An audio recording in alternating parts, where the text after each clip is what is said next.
আজ আমাদের ন্যাড়া পোড়া, কাল আমাদের দোল। পূর্ণিমার চাঁদ উঠেছে, বলো হরি বল। দোলের আগের দিন আমরা প্রায়ই দেখি বিভিন্ন জায়গায় একটা অনুষ্ঠান হতে দেখি, সেই অনুষ্ঠানটিকে বলা হয় ন্যাড়া পোড়া। ন্যাড়া পোড়া কি? কাঠ, গাছের পাতা, বিভিন্ন ডালপালা স্তূপাকৃতি করে আগুন জ্বালানো হয়। এই আগুন জ্বালানোর এই অনুষ্ঠানটি হচ্ছে ন্যাড়াপোড়া।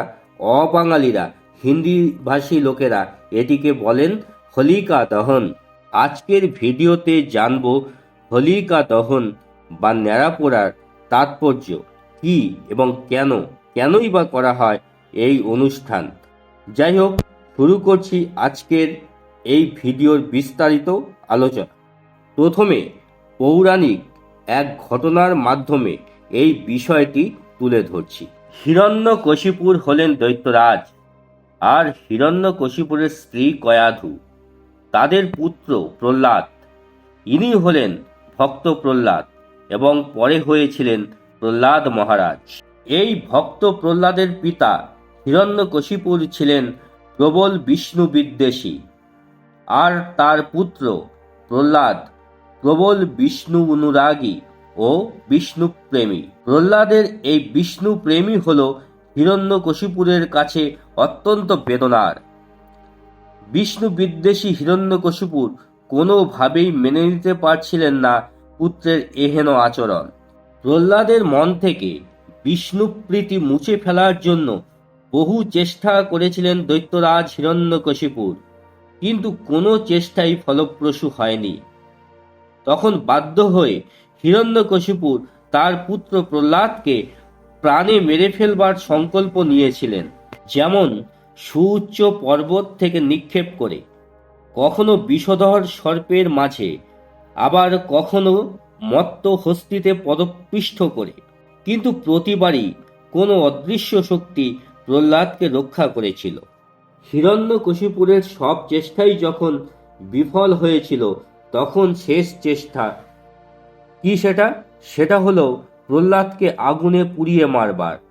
এই কাজের জন্য হিরণ্যকশিপুর তার বোন হোলিকার সাহায্য নিয়েছিলেন। তার কারণ, এই হোলিকার কাছে অগ্নি নিরোধক এক বস্ত্র ছিল। সেই বস্ত্র গায়ে জড়িয়ে আগুনের মধ্যে বসে পড়লেও আগুনের এক কণাও হোলিকাকে দগ্ধ করতে পারবে না। তাই ঠিক হলো, অগ্নি নিরোধক বস্ত্র গায়ে জড়িয়ে হোলিকা প্রহ্লাদকে কোলে নিয়ে আগুনে বসবে। সেই আগুনে জীবন্ত দগ্ধ হবে প্রহ্লাদ, কিন্তু হোলিকার কিছু হবে না, কারণ হোলিকার গায়ে জড়ানো থাকবে অগ্নি নিরোধক বস্ত্র। একটা কথা আছে না, রাখে হরি তো মারে কে। এক নির্দিষ্ট দিনে কাঠের স্তূপের মধ্যে অগ্নি নিরোধক বস্ত্র গায়ে জড়িয়ে বালক প্রহ্লাদকে কোলে নিয়ে বসল হোলিকা। তারপর সেই কাঠের স্তূপে অগ্নি সংযোগ করা হলো। দাউ দাউ করে জ্বলে উঠল আগুন। এমন সময় দমকা বাতাসে উড়ে গেল হোলিকার অগ্নি নিরোধক বস্ত্র। বালক প্রহ্লাদ সেই অগ্নি থেকে ছিটকে পড়ল অনেক দূরে, আর সেই আগুনেই দগ্ধ হয়ে মারা গেল হোলিকা, অর্থাৎ হিরণ্যকশিপুরের বোন। বিষ্ণু অনুরাগী, বিষ্ণু প্রেমী প্রহ্লাদকে বহু বিপদ থেকে শ্রী বিষ্ণু রক্ষা করেছিলেন। এবারেও তাই হলো। হোলিকার জীবন্ত দগ্ধ এবং প্রহ্লাদের প্রাণ ফিরে পাওয়া। সেই কাঠের আগুনে হোলিকার মৃত্যু হয়েছিল দেখে এই অনুষ্ঠানটিকে বলা হয় হোলিকা দহন, অর্থাৎ অশুভ, খারাপ, নেতিবাচক সবকিছু আগুনে দগ্ধ করে পরদিন দোল, অর্থাৎ রঙের উৎসব। সেই রঙের উৎসবে জীবনকে রঙিন করে তোলা, সুন্দর করে তোলা, এই হচ্ছে হোলিকা দহন বা ন্যাড়া পোড়ার তাৎপর্য।